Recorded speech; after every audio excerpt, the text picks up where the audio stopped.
basically just is, yeah. Okay, I can see it's in progress. Okay, great. Thanks. Mm-hmm. Okay, so welcome everyone to the this is special joint SEAS GISS colloquium series that we have. So I'm not going to be doing the formal invitation or presentation of Ewa Bednarz, who's speaking today. Zachary's going to be doing that, but I did want to make a few technical comments. During this presentation, usually what we do, if that's fine with you, is we have questions that are interactive throughout it. And so people here can ask it, just raise your hand. But we also have a chat that people who are online, and we have about 15 people who are online right now, can utilize. Either you can raise your hand and we can unmute you, or you can write a question. So I think right now we should transition to Zachary, who's going to be introducing the speaker. Yeah, I'm just Yeah, I think the owl should pick you up, right? All right, we're very happy to have Ewa Bednarz here joining us from Cornell to talk about her geoengineering research. Ewa did her undergrad at the University of Bristol and then got into chemistry climate modeling during her PhD at Cambridge with John Pyle, Peter Graysick, and Amanda Maycock. She then did a postdoc at Lancaster University before taking a postdoc at Cornell to work with Doug Martin. We recently had a speaker at Le Mans just a couple of weeks ago from the same group, Daniele Vigione. So Eva's been working on geoengineering there, for which we'll be talking about today, and she's recently accepted to move to NOAA to take a position as a research associate there. And now I hand it over to Eva. Thank you. Thank you all for coming here. Thank you for having me here. I'm really excited to be able to show you some of the research I've been doing for the last year and a half. So in particular, as Clara said, I'm going to talk about some of the geoengineering work we've been doing at Cornell, looking at a particular type of geoengineering called stratospheric aerosol injection and its impact on the climate. So just as a quick outline, I'm going to give a short introduction to some of the science behind stratospheric aerosol injection and the motivation why we want to talk about it. Then I'm going to show you the results of some recent simulations me and my colleagues at Cornell have been doing, looking at the role of the location of stratospheric aerosol injection and the season of it on the simulated climate impacts. And then lastly, I want to diverge a little bit, talking about whether we can simplify the problem by just reducing the magnitude of the solar constant in the model. Excuse me. Okay, so the stratospheric aerosol injection falls into the umbrella of what's called solar radiation modification or climate engineering. Can I just... Okay, that's going to be easier. So according to IPCC definition, it's a deliberative modification of the Earth's climate through the reflection of a portion of the incoming solar radiation in order to reduce some of the risk produced by global warming. And so the climate engineering is not just SAI. There are a number of ideas that we proposed. You might have heard about what's called marine cloud brightening, which is the idea that we can make the shallow, the low-level marine clouds brighter, thereby more reflecting of the incoming solar radiation. And there's also what we call cirrus cloud thinning, which is the idea that's proposed that we can make the now high-level clouds more optically transparent towards the outgoing terrestrial radiation, thereby cooling the climate. And finally, there's, sorry, I need the next slide. Okay. So finally, there is what I want to talk about today, being the stratospheric aerosol injection. And this is the climate engineering done through the injection of sulfate aerosol precursors in the stratosphere, thereby mimicking the effect of explosive volcanic eruption. So as the second part of the sentence suggests, like the idea that basically sparked research into stratospheric aerosol injection as a sort of viable technique that can cool the climate comes from our observations that during the past, during the large explosive eruptions in the past, like the Mount Pinatubo eruption in 1991, the climate has cooled for another year or two following such an eruption. Okay, so I do want to say that I don't want to really talk about whether we should or should not do stratospheric geoengineering. I'm mainly interested in the science, which is what I want to talk to you about today. But I do want to point out that when we talk about the SAI being used as a way to combat climate change, I don't really mean we don't really mean that in terms of SAI being used as a substitute of strong emission cuts on greenhouse gases. And contrast, this is because there are a number of problems that that such an approach would lead to. And instead, the SAI has been proposed as a temporary measure working alongside strong emission cuts, greenhouse gas emission cuts, and also, if available at the time, the CO2 removal technologies, and all of that to ameliorate some of the worst negative impacts of the climate change in what we call the peak shaving of the climate impacts of greenhouse gases. So let's just start with some background. So you all know that the incoming solar radiation warms the surface. The surface then emits some of the radiation as a function of the temperature, and some of that is going to be absorbed by greenhouse gases in the troposphere, which will then re-emit the radiation in all directions. Some of it is going to come back to the surface and give you what we all know as a greenhouse gas effect. So where the sulfate aerosols come in is that we can inject the precursors to sulfate aerosol formation into the lowest stratosphere by the precursors of sulfate aerosol, I mean in particular the SO2 gas. And once in the stratosphere, SO2 is going to oxidize by the reaction with OH, giving you sulfuric acid in the gaseous form. The sulfuric acid can then nucleate to form sulfate aerosols, or it can coagulate onto pre-existing particles, in either way forming the level of sulfate aerosols in the lowest stratosphere. And what that is going to do is the layer of sulfate is going to basically reflect a portion of the incoming solar radiation, thereby cooling the climate. However, I do want to point out that what sulfate aerosols will do is not just a cancellation of the greenhouse gas, of the impact of the greenhouse gases. This is because basically there are differences between the long wave and short wave radiating forcing and how they affect the climate. And so it's not just like a perfect cancellation of the greenhouse gas change from the climate change.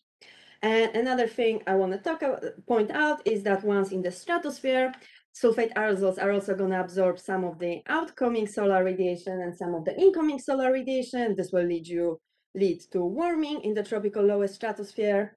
And that can affect circulation, both in the stratosphere, because you enhance meridional temperature gradients, and also in the troposphere below, because of the direct impacts on the heat and momentum fluxes by the stratospheric heating. So I just want to point out that both this imperfect cancellation of the greenhouse gas effect, as well as the heating in the tropical lower stratosphere, both of those effects can lead to distinct pattern of response, climate response to stratospheric aerosol injection that will not just be the impact, the cancellation of the greenhouse gas effect. Now, so many studies in the past pointed out what you can call adverse side effects and unintended side effects of geoengineering, for instance, on the precipitation and hydrocirculation, on the northern hemisphere winter climate, or stratospheric ozone. So the plot on the left-hand side is from Tara Banerjee, who was actually a postdoc here at Columbia a few years ago. And what it shows is that because of the warming in the tropical lowest stratosphere, you get strengthening of the stratospheric jets on both hemispheres because you enhance meridional temperature gradients. And then during the dynamically active season in the northern hemisphere, so DJF, this response can propagate down to the troposphere, and at the surface, this will give you a pattern of sea level pressure changes that basically corresponds to what we call as a positive phase of northern annular mode, or the positive phase of the North Atlantic Oscillation, if you're interested only about the Atlantic sector. And the reason why that matters is that that basically has a primary impact on influencing the winter temperature and precipitation patterns in Europe and North America. So another unintended side effect of geoengineering is illustrated on the right-hand side. This is the impact on the evolution of stratospheric ozone. So the black line shows the evolution of, can I get rid of that? So the black line shows, the black line shows the evolution of stratospheric ozone in the Antarctic during October. And basically what we see is the long-term recovery of stratospheric ozone because of Montreal Protocol and its amendments.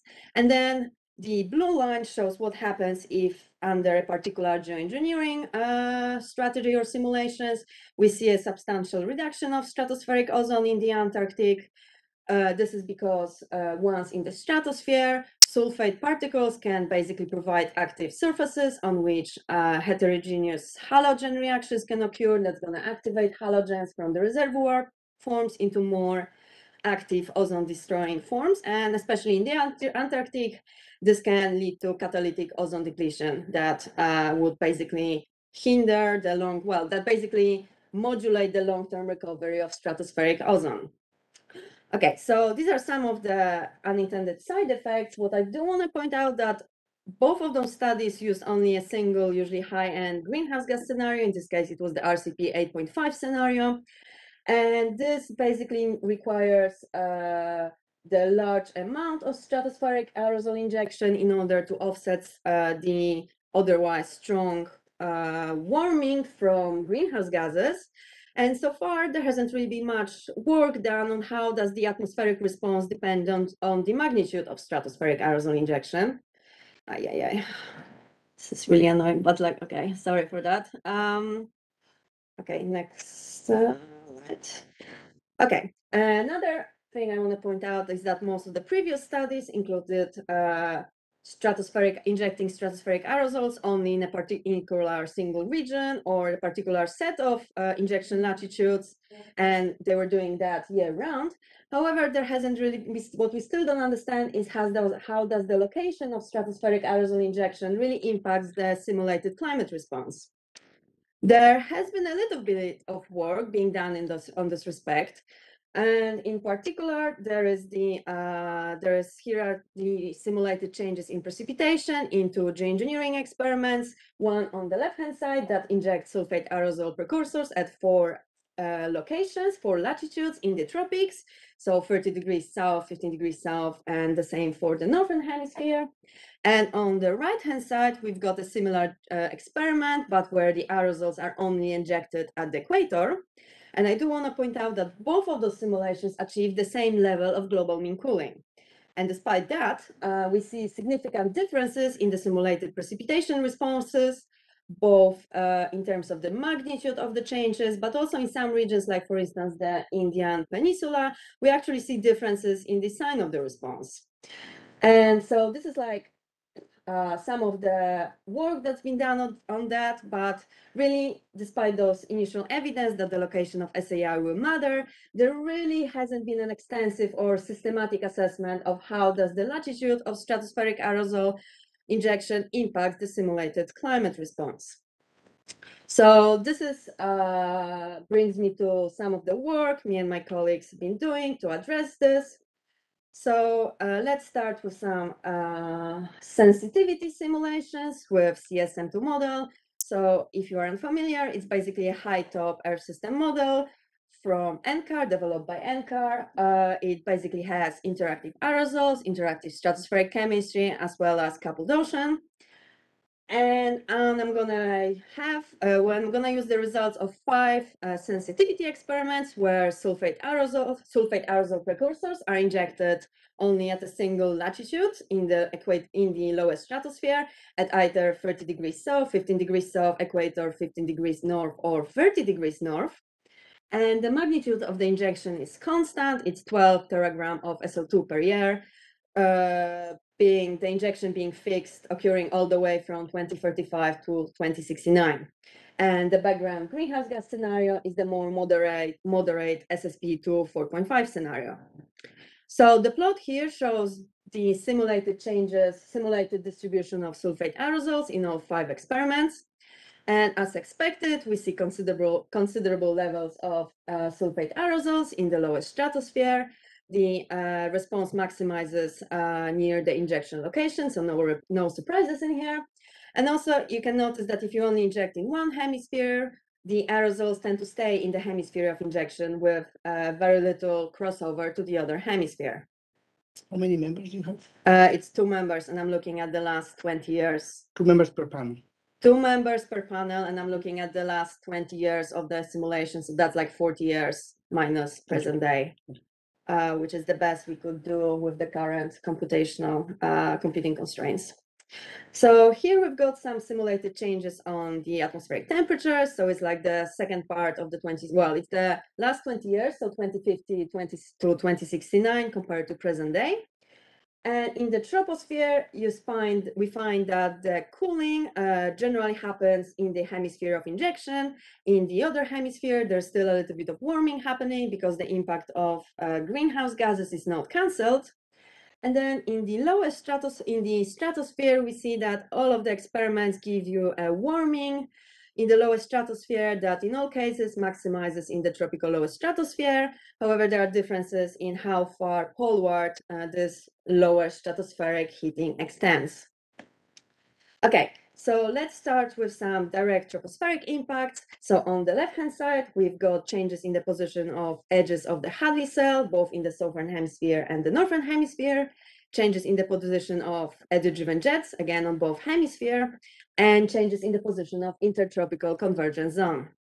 So just to give you a context, so the location of the edges of the Hadley cell and the location of ITCZ is important for determining weather in the tropics, so determining things like precipitation patterns in the tropics. And the location of eddy-driven jet is more important for the mid-latitude. It basically determines the mid-latitude weather patterns and the position of storm tracks. So basically what we find that under geoengineering, we see systematic changes in all of these metrics with the location of SAI. So in particular, injection in the northern hemisphere, so this is like red and purple, all of that gives you a southward shift on all of those metrics. And the injection in the southern hemisphere, so that's green and blue, that gives you a northward shift of all of those metrics. And again, these are just metrics. What those metrics mean for the actual surface climate we care about is illustrated on the right-hand side. Here we've got the yearly mean changes in precipitation minus evaporation. And I want you to first focus on the black dotted line, which shows the simulated climatological values. The scale is on the right-hand side in this case. So just that so you can orient yourself in the equator, we got the region that characterized by strong convecting precipitation and the precipitation exceeds evaporation. And then in the subtropics, we get what's called the subtropical dry zones when evaporation is so much stronger than precipitation. And so you get frequent, well, you find commonly deserts in that region. So anyway, so basically what we find that under geoengineering, the injection of sulfate in one hemisphere basically reduces precipitation in minus evaporation in the hemisphere of injection in the tropics, and then increases it in the other hemisphere. And you can also notice that the effect is generally stronger for the injections in the northern hemisphere than the injection in the southern hemisphere. And this is because you get more land in the northern hemisphere, and so the timescales of the response are faster. So the bars on the left were reflective of the two ensemble members you're using, or is that some PI control standard deviation later? It's the standard error of the mean over the two ensemble the last 20 years. So, but the response is quite robust even across the different, well, you get the difference in magnitude, but like the sign of the response, we have a fairly good confidence that we are seeing what we should. It's not just interannual variability. Except maybe the EDJ point where it's kind of crossing the, right? Oh yeah, no, but like, yeah, in the northern hemisphere, the northern hemisphere is generally tricky, but like in the southern hemisphere, yes. Okay, so let's move to some stratospherically induced impacts. So here we've got yearly mean changes in zonal winds and sea level pressure, in both cases only for the southern hemisphere. And this is for all 5 experiments. And first of all, in the stratosphere, in all 5 cases, we see strengthening of the stratospheric jets in the southern hemisphere. This is because in all cases, the heating from absorption of radiation by aerosols maximizes in the tropics. Therefore, you get strengthening of the meridional temperature gradients in the stratosphere, giving you a westerly response. What is interesting, however, is that the propagation of the westerly response down to the troposphere only occurs for the injections in the northern hemisphere and the injections at the equator. In particular, in the troposphere, we see a poleward shift of the tropospheric jet and the pattern of sea level pressure changes corresponding to the positive phase of southern annular mode. And in contrast, if we inject sulfate aerosol precursors only in the southern hemisphere, the troposphere shows an equatorward shift of the tropospheric jet and the changes in sea level pressure corresponding to the negative phase of southern annular mode. And let me just say that the reason why we care about southern annular mode is basically it's the dominant mode of variability in the southern hemisphere. So it's like one of the most important things that determines the weather in the southern hemisphere mid-latitudes. So basically, these are annual means, yes. There's some dependence in terms of like when this response is more robust, but like this response happens like throughout the years, irrespective of So it's a like robust response. And so basically what I do wanna stress what our fixed single point SO2 experiments illustrate that even though most of the geoengineering research has really been, and most of the past studies of geoengineering has been using only a single particular set of SAI locations, there's really a strong dependence of the simulated climate's impacts from SAI, depending on where exactly do you inject. So these were on fairly idealized geoengineering experiments where the injection only happens in one particular latitude. And so the question is, those kind of experiments are useful for understanding the underlying mechanisms and the physics. So the question is, can we actually use those experiments to explain what's happening in more complex SAI strategies that inject sulfate aerosols in more than one latitude? So there's been two CSM, large ensembles of CSM integrations produced by NCAR recently that inject sulfate aerosols into the stratosphere. There's the so-called GLENS and ARISE SAI ensembles. So both geoengineering ensembles inject sulfate aerosol precursors in the lowest stratosphere at 4 tropical latitudes, so 15 degrees north and south and 30 degrees north and south. And they both use a feedback algorithm that controls both the global mean surface temperature, as well as their large-scale horizontal temperature gradients at the quasi present-day levels. So these are the similarities between the two ensembles. There are still differences between the two. First of all, there's a difference in exactly what model, CSM model version, those geoengineering runs use. And secondly, there is a difference in the underlying greenhouse gas scenario. So GLENS use this high-end RCP 8.5 business as usual scenario, and ARISE used the more recent, more modest SSP 2 4.5 scenario. And because of that, both the two geoengineering ensembles, they included different levels of total injection amounts, as well as they differed in the partitioning of the injections across the 4 latitudes, giving you a different distribution of sulfate aerosols. So in particular, in GLENS, most of the aerosols were preferentially injected in the northern hemisphere, giving you the largest magnitude of sulfate found in that hemisphere. And in ARISE, SO2 was primarily injected at 50 degrees south, meaning that the aerosols were primarily found in the southern hemisphere.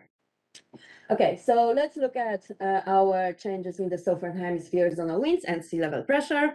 We see that in both cases, we get strengthening of the southern hemisphere polar vortex in the stratosphere, again, because we strengthen meridional temperature gradients. However, in the troposphere, we get a contrastingly different opposite sign responses. We get a poleward shift of the tropospheric jet in GLENS and a pattern of sea level changes corresponding to the positive phase of southern annular mode. And in ARISE, we get the equatorward shift of the tropospheric jet and the negative phase of southern annular mode.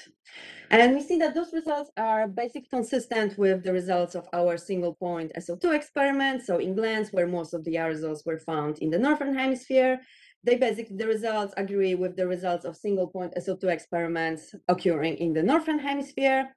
And in ARISE, where most of the aerosols are found in the southern hemisphere, the results agree with the single point SO2 experiments in the southern hemisphere. So basically, all of that shows that as idealized as they are, we can use the results of the single point SAI experiments to really explain what's happening in the more complex injection strategies. So moving on to so I want to talk a little bit more about some more complex SAI strategies. So far, I talk about SAI that occurs primarily in the tropics and the year round. So I want to now move on to talking about what happens if we now inject sulfate aerosols at the high latitudes and only during part of the year. So the plot shows the evolution of aerosol optical depth as a function of time, so at different months. And on the left-hand side, we've got a standard SAI, well, a very common SAI setup where the SL2 is injected at the equator at 22 kilometer and a year round. And on the right-hand side, we've got an experiment where sulfate aerosol precursors are injected at 60 degrees north and south, and only during spring and each hemisphere. So we are talking March, April, May at 60 degrees north, and September, October, November at 60 degrees south.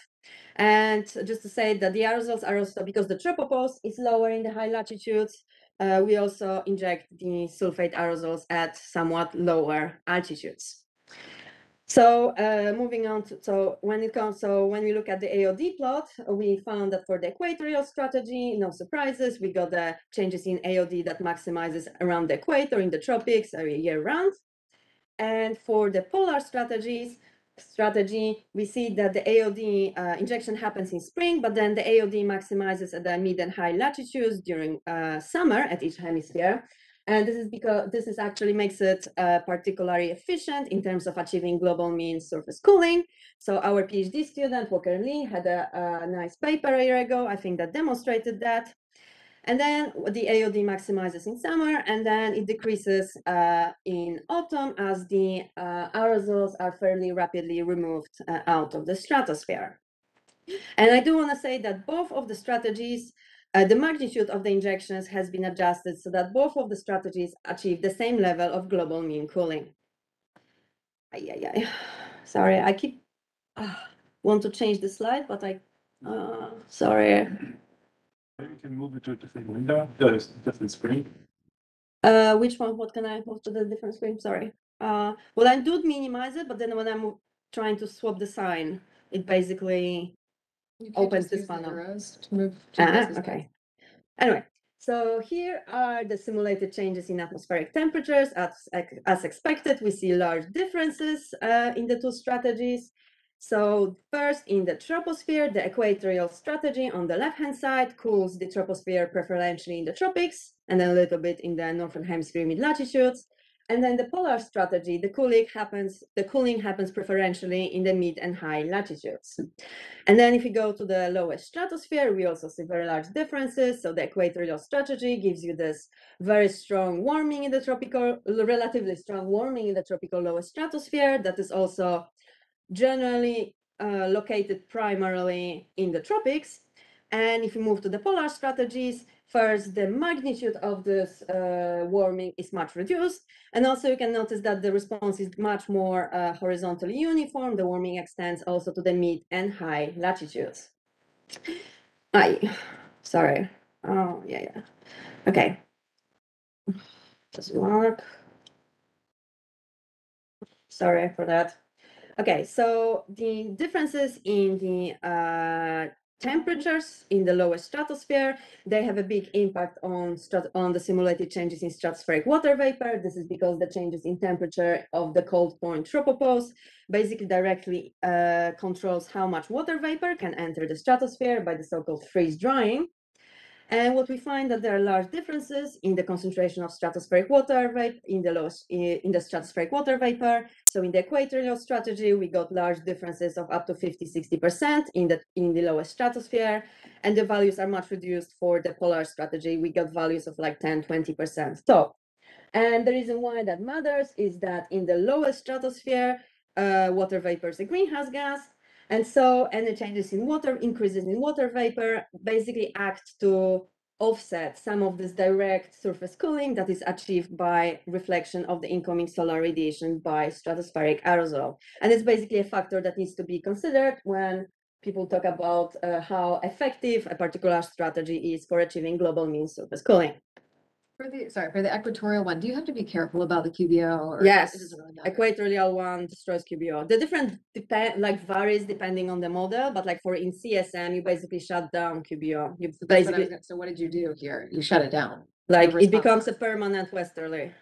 I mean, not me, but it becomes a But it doesn't permanently. inform your experimental design. Sorry? Basically, it's not like you're a priori choosing QBO east or west or something. No. You The basically add QBO it is and then free it running, responds. right?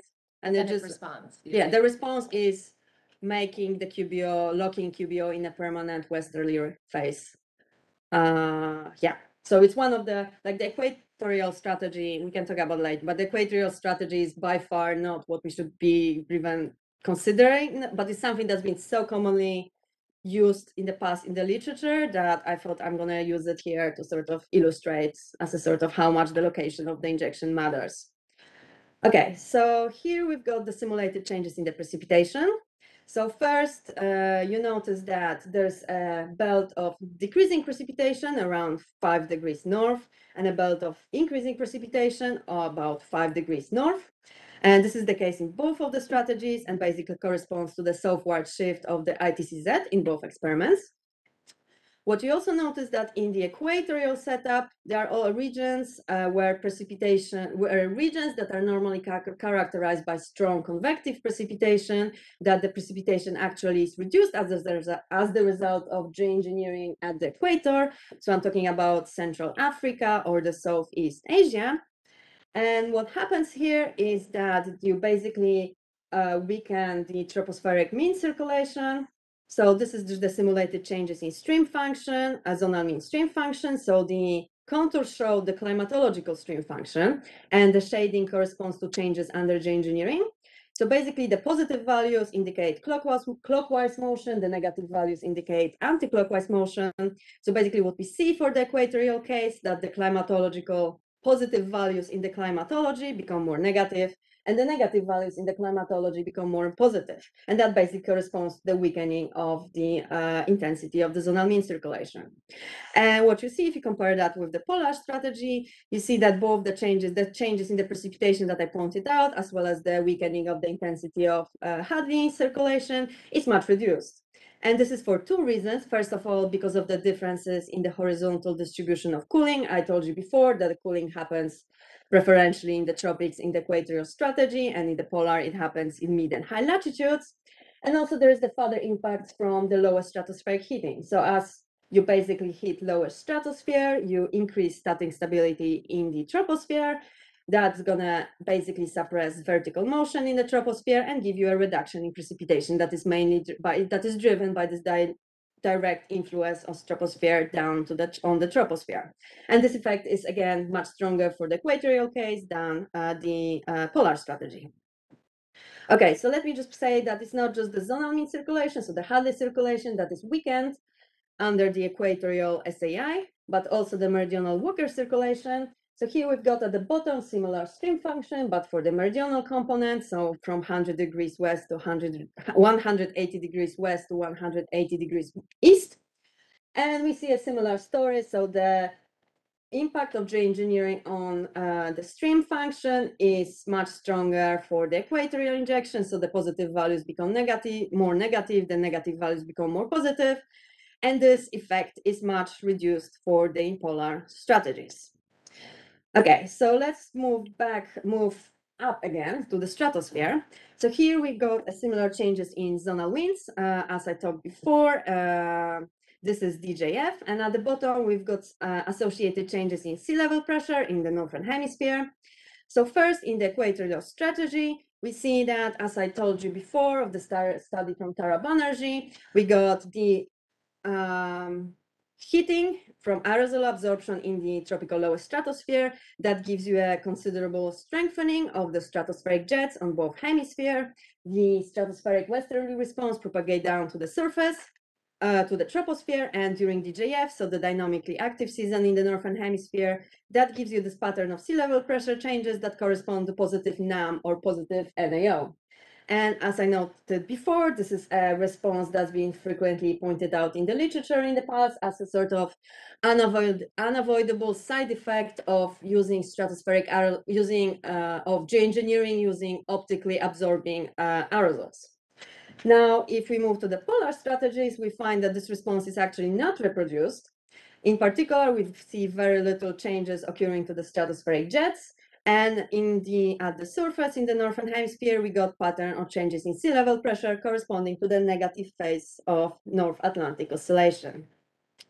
And finally, I want to talk about what happens to stratospheric ozone. So these are the yearly mean changes in ozone. Now I compare the geoengineering strategy against the same period in the SSP run so that we don't have to worry about any long-term changes in ozone that occur at the same time.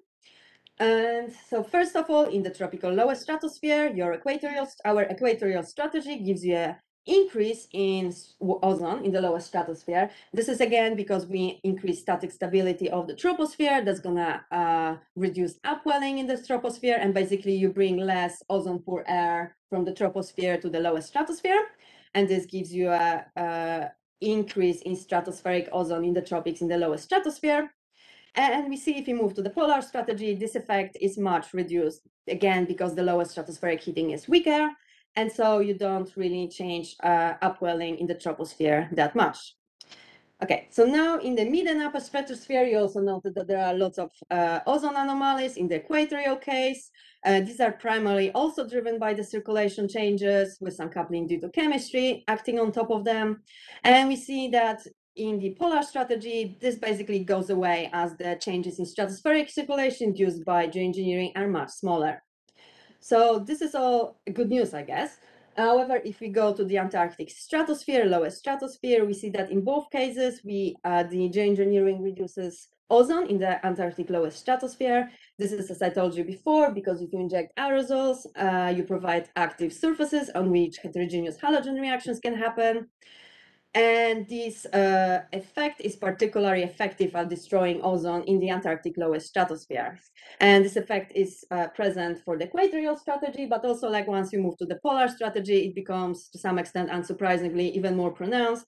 This is firstly because you inject aerosols mainly in the spring, where Antarctic ozone depletion is particularly prominent. Also, you induce aerosols at lower levels, altitude, so you get higher ozone densities in there.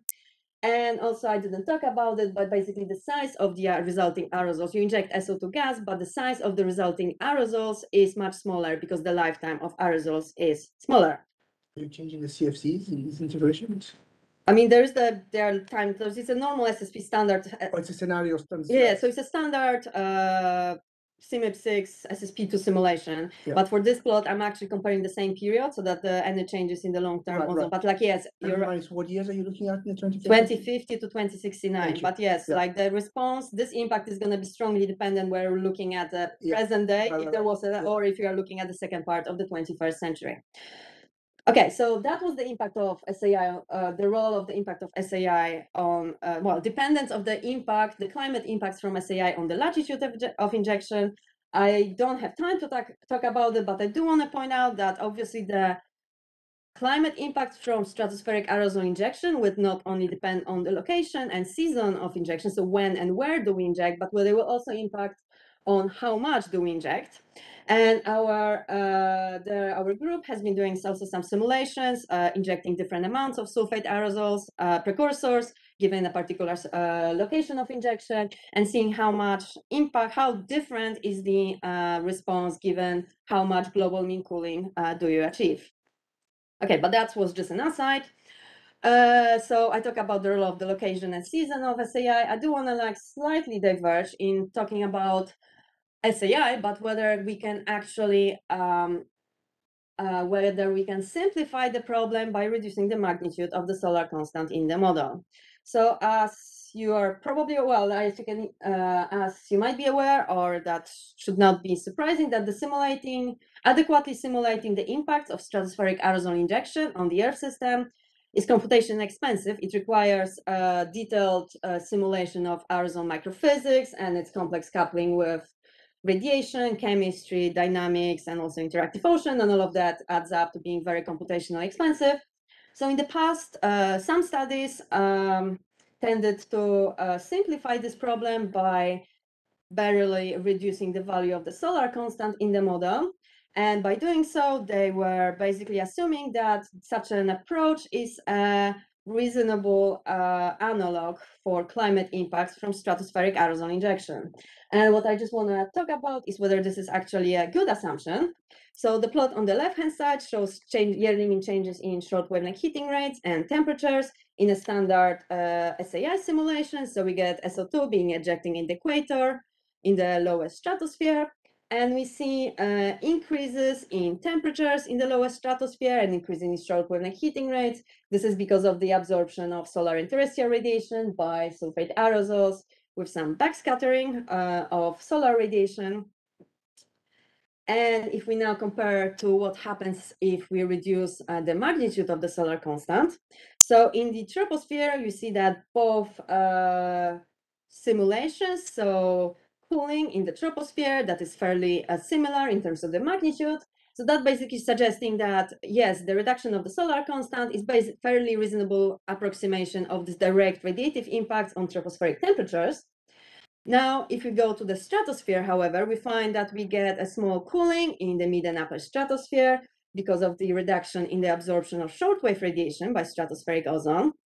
And if we look at what happens to the dynamics in the southern hemisphere, so this is just the change in zonal winds at 60 degrees south as a function of month. So on the left-hand side, we've got the SAI experiment. So as you've probably worked out by now, it should be happening, is we've got strengthening of the westerly response, strengthening of the southern hemisphere polar vortex that basically starts somewhere in late winter and early spring, and then the strengthening develops, propagates down to the troposphere somewhere around southern hemisphere summer. And this should not be surprising. This is the response that we previously noted before as a sort of like consequence on using geoengineering using stratospheric aerosol injection. However, what has not been previously pointed out is that solar dimming also induces dynamical response in the southern hemisphere. And this response is opposite sign to what we actually see under SAI. And in particular, we've got this weakening of the southern hemisphere polar vortex that also develops in spring and then propagates down to the troposphere, impacting the weather, impacting climate during southern hemisphere summer. And so this development and propagation of the different dynamical responses in the southern hemisphere is important because it leads to contrastingly different climate response in southern hemisphere climate responses, well, tropospheric climate changes in the southern hemisphere. So here we've got changes in a number of metrics during DJF. So we have changes in southern annular mode, changes in the position of eddy-driven jet, changes in the position of edge of the Hadley cell, and changes in the position of subtropical dry zone. And we've got the SAI experiment shown in blue, and we've got two solar dimming simulations shown in red and orange. And don't worry about the differences between the two solar dimming simulations. What I do want you to notice is that the solar dimming generally gives you a southern annual changes in the southern annular mode that corresponds to the negative phase of southern annular mode and an equatorward shift of the eddy-driven jet and the Hadley circulation. And this basically is opposite sign to what we get from the stratospheric aerosol injection, which shows an positive phase of southern annular mode and poleward shift of the eddy-driven jet with some also suggestion of impacts on the Hadley circulation. And basically all of that demonstrate that if you are interested in the impacts of geoengineering on the southern hemisphere surface climate, it really, using solar dimming as an analog for SAI really allows for a false attribution of what you see in the model to the impacts of geoengineering using sulfate aerosol injection. And lastly, those experiments we've done only with one model, CSM, and we've redone those analyses with 6 models participating in the GeoMIP G6 experiment. And basically, without going into details, we find that 5 out of the 6 models, G6 models, reproduced our initial CSM results.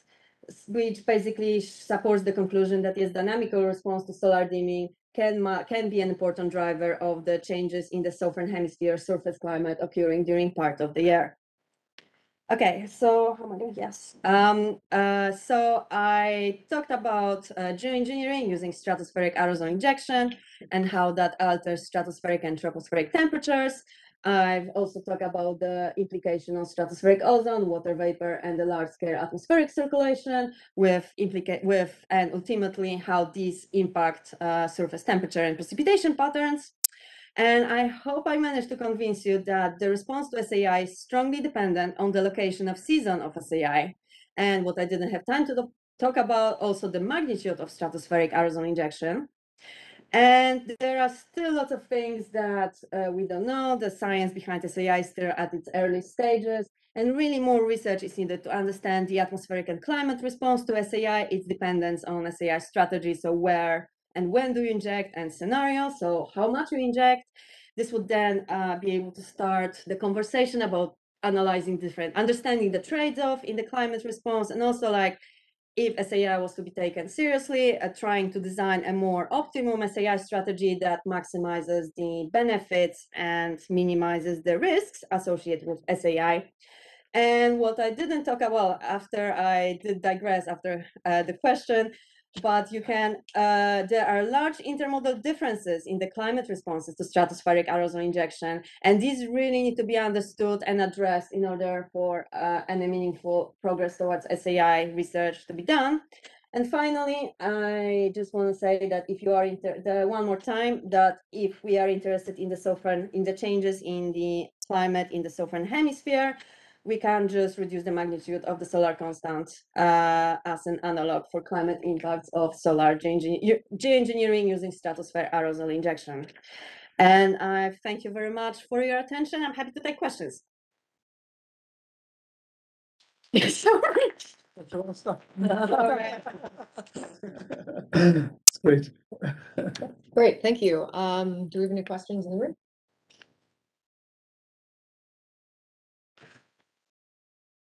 George?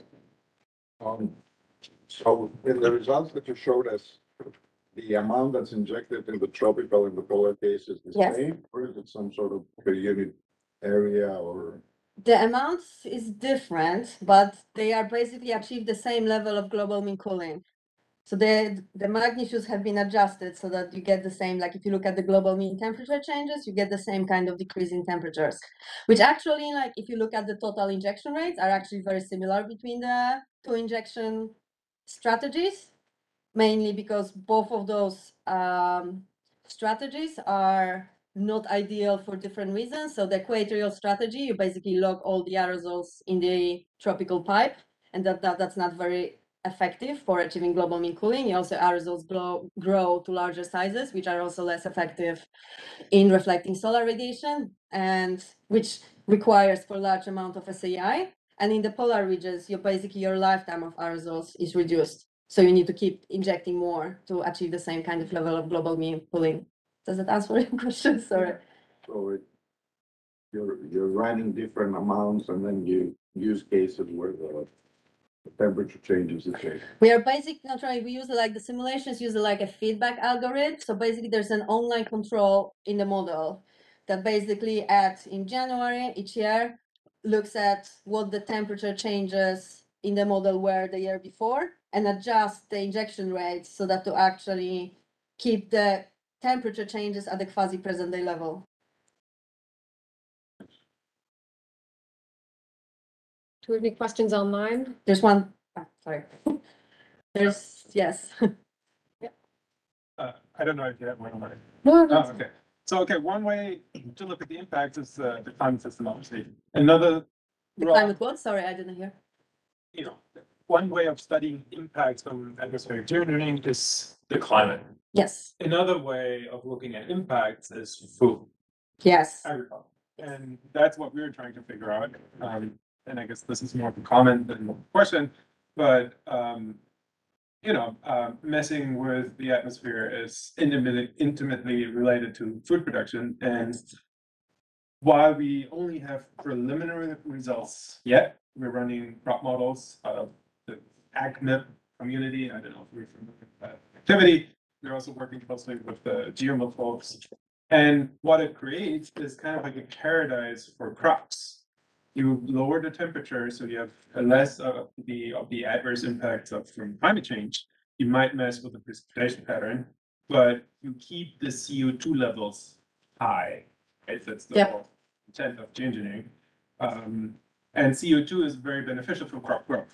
So, it might turn into a situation that is beneficial for global food security, which is difficult to communicate, but we are trying to unpack all these different factors. One additional factor is diffuse light. So if you put aerosols in the atmosphere, it will scatter light. And if light comes down to your plant in a diffuse rather than direct way, the plant can absorb more because the leaves don't shade leaves underneath, and the absorbed fraction of light is higher in a diffuse setup. So all these factors are very complicated and trying to figure it out. Long story short, I do have a question. One is obviously we should talk and see if we find ways to collaborate and bring our research interests together. The other is ozone is yet another important factor in this whole. The tropospheric ozone, yes. Not just the stratospheric, but exactly the surface ozone. Yes. While we want to keep the stratospheric ozone for protecting our environment, the tropospheric ozone is harmful for crops, and it will lead to lower crop yields. Can you say anything about how the surface ozone is going to change from your simulations? I mean, our simulations, so the simulations that I've shown you use like only a proper complex stratospheric chemistry. It uses only very simplified tropospheric representation of tropospheric chemistry. So it's really not suitable for like looking properly at all the the reactions that it doesn't have all the VOCs and species that are important for tropospheric ozone. But there's another, the Aerosol ensemble that I've shown you talk about before. It does include a complex treatment of tropospheric tropospheric chemistry, but I have not looked at it myself. But they're gonna be two. One of the things is gonna be how happen to stratospheric ozone and how much stratospheric tropospheric exchange you get, and the other is like what you say, what happens to temperature and how do you affect the different rates of tropospheric chemistry. And you say the ARISE simulations would have these? Yes, that has it's basically almost identical setup to what we have in our model, but they have a complex tropospheric chemistry, and this data is currently available. And I think there's people working at it in the Rutgers, like Alan Robock and Lily Schutt, who are basically looking at that. But that's the same project we're working with. Yeah, so I know Dave probably looked at it, but I don't know what the results are about the tropospheric ozone. But yes, it's definitely something that should be explored, both in terms of the impacts on the crops, but also for the health, just the human health. So and then UV, ultraviolet. Oh yes. Is a whole other story. Yes, there are basically so many things we don't understand, because as I said before, most of the geoengineering impacts are usually done with one simulation, but there's so much dependence in what actual response you get on where you inject. So yeah, it's exciting. More questions here? So in the work on the climatic volcanic eruptions, it seems to me that like 3/4 of the papers of the literature out there specifies the aerosols and then looks at the surface, the climate, the frequency. Most of what you've done here, the aerosols are interactive, right? That's what makes this computation. That's why you can only afford 2 members. But can one not do geoengineering the same as by prescribing the aerosols? So you do one run or a few runs with your chemistry couple model, where the aerosols go, and then you go back to your vanilla flavored climate model without having to do all the interaction with the aerosol and just look at the climate. Is that? You definitely can. Yeah. The problem is we don't actually at the moment understand what the aerosols you're going to prescribe. We don't actually know currently what they should be, because there are less massive difference. I actually have a slide line. So these are the top panels, so changes in simulated surface aerosol density, area densities for sulfate. There are 4 different models, basically. This is CSM, UKSM, and 2 versions of GISS, one using the OMA, the bulk treatment of aerosols, and the other one, the matrix. And basically, they all inject 12 teragram SO2 into the model. And this is basically the resulting distribution of sulfate aerosols. So you get differences in how much aerosols go to poleward, how much the aerosols are transported poleward, how much the aerosols are locked inside the tropical pipe. And then there's also differences in terms of like the size distribution of aerosols. So like the problem is like, yes, we can absolutely prescribe the aerosols, and that's going to help you if you are interested in the dynamical response, because you can actually run a lot of simulations, but we don't actually understand what's at the moment, like the differences in the size, in the distribution of aerosols that we're going to prescribe, this is going to affect your response, right? So now is the question, like, we need to understand out of those 4 panels here, which one is the correct one, and we're currently not sure. So it's like there are lots of uncertainties in the problem, and we really need to address each one of them separately, because it's like complex but also interesting problem. So what do you want to look at next? Aerosol microphysics, or like what uncertainty is most interesting to you? I'm like so my colleagues in my group are really interested in the microphysical, the uncertainty. So in terms of how quickly your aerosol deposit out of the atmosphere, I'm personally interested in terms of like model parameterization. So in terms like, we know both in terms of like our how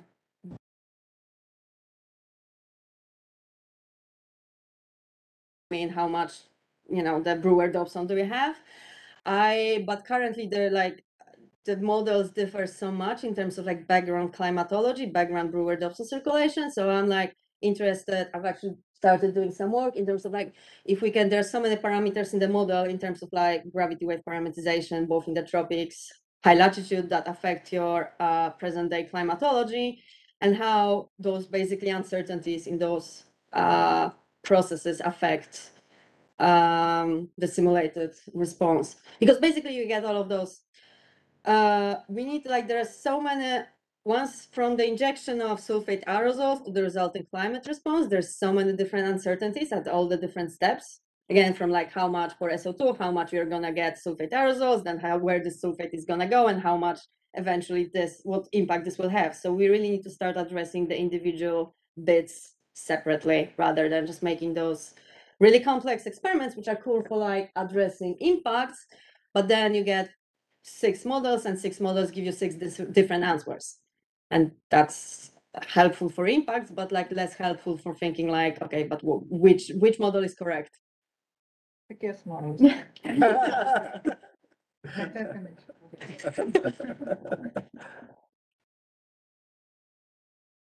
Do we have any questions online?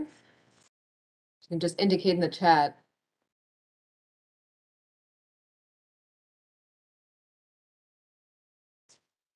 I have to run. I'll send you an email. Thanks for the presentation.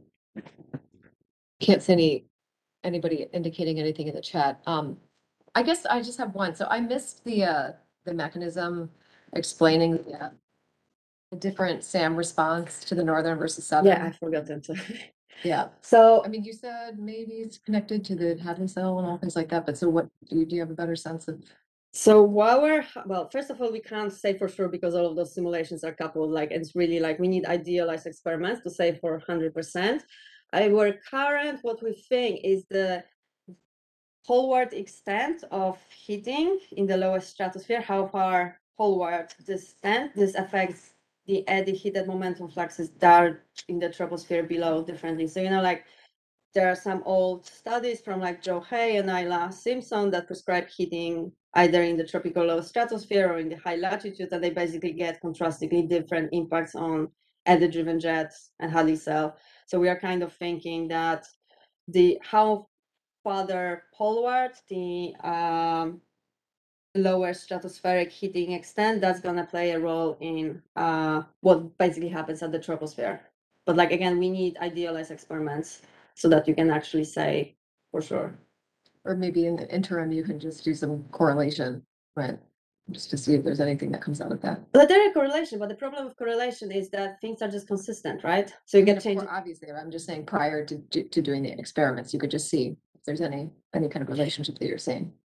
I mean, like, yeah, but like you get consistent, like, yeah. So like your eddy hidden momentum fluxes are changing. Like we've looked at that. It's just like it's hard because all of So the you have looked at that. yeah, I've looked at eddy Okay, hidden so momentum you've fluxes, and they established basically it's like there. sorry, and yeah, so they do show what they should be showing, but we can't. So you get whatever it is. So you get shifts in the eddy hidden momentum fluxes that are consistent with your shifts in the tropospheric jets. But the problem is we can't exactly say like, is the shift in the eddy hidden momentum fluxes the result because the jet is shifting, or is that because the stratospheric heating is driving the eddy hidden momentum fluxes that then drive the jet, or is it because the eddy hidden momentum fluxes respond to different horizontal temperature gradients in the troposphere that then drive the jet? Because all of those things are really like consistent with each other, which yeah makes things like it's a chicken and egg problem. So no questions online? I had a question. Yeah. As a follow-up to what I asked, you had said that some of your colleagues were interested in the impact of deposition and how fast these aerosols are falling out of the stratosphere. Yeah. What exactly were you talking about there? Like dry deposition, gravitational settling? Gravitational settling. So yeah, because you like inject fixed amount of SO2 and basically, you know, it's conversion from gas to like yeah, the sulfate aerosol distribution. But I'm not a microphysics expert, so I apologize. Okay, so we do have one question. So we're at 2:35 right now. But we do have one question online. Alex Parcells, sorry if I mispronounced your last names, asks, I might have missed this, but on the early slide called quote, direct tropospheric impacts, presumably you had one slide there. What's the reason for the large migration of the ITZ into the southern hemisphere? For the southern hemisphere injection as opposed to the northern hemisphere one? Yeah, I think it was. I was thinking the same thing. Yeah. Hold on a second. So which parts of the changes in the ITCZ? Yes, and then Yeah, so why do you see the big ITZ response for the injection in the northern versus southern? because it's basically the ITCZ response is the differences in temperature changes occurring between the two hemispheres largely. So if you inject in the northern hemisphere, you cool mainly the northern hemisphere. If you inject in the southern hemisphere, you cool preferentially the southern hemisphere. And basically, if you inject in the northern hemisphere, there's much less ocean. It's mainly land, so basically the time scales are smaller because the cooling happens to the air mainly. While if you inject in the southern hemisphere, part of the response is in the ocean, and the times like there's much more heat capacity in the ocean. So it's basically it's what like the magnitude of the response is bigger for the northern hemisphere injections. Why exactly is it at 5 degrees? That just model. Like they are like if you take different models, we've done it with different models, and obviously the magnitude of the response is gonna be different. But like I can't exactly comment on why CSM shows 5 degrees southward and how would that be realistic, because I don't have a feel for that.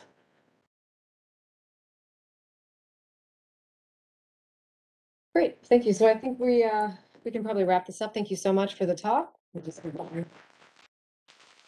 Everyone online who joined. So there is going to be a recording available. So we'll make that.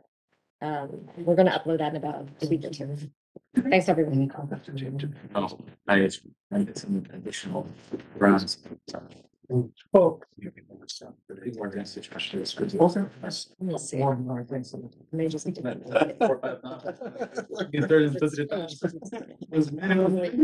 yeah, good, good, good. If I can do it today, I'll send a picture back to me. No, no, no. I spend a lot of time on this. Just- I was. Yes, it's Like, I had to start. Yeah. paper. Yes. Yeah. Okay. Okay, no worries. This is my get around, so. Yeah. You could be It's busy. okay. I'm not working out, don't worry.